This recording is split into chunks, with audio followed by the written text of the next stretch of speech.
From across the Atlantic, in Senegal, American entrepreneur Monifa Pendleton is watching the drama unfold back home between a candidate who not only visited the continent but shares the same heritage as her, and a man in a garbage collector outfit who once threw some rather colorful insults at African nations.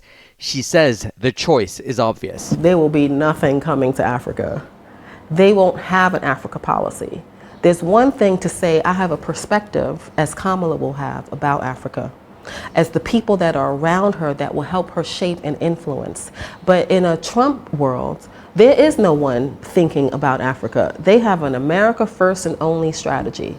But with wars raging in Ukraine and the Middle East, Africa appears like a U.S. foreign policy afterthought, aimed only to counter rivals. China, not the U.S., is Africa's top trading partner.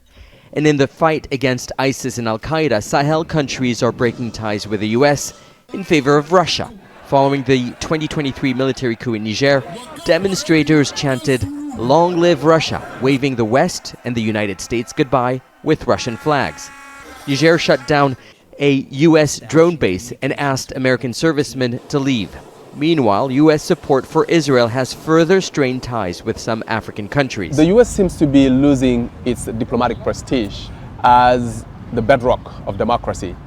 In some countries, we close blind eyes, and even human rights are violated.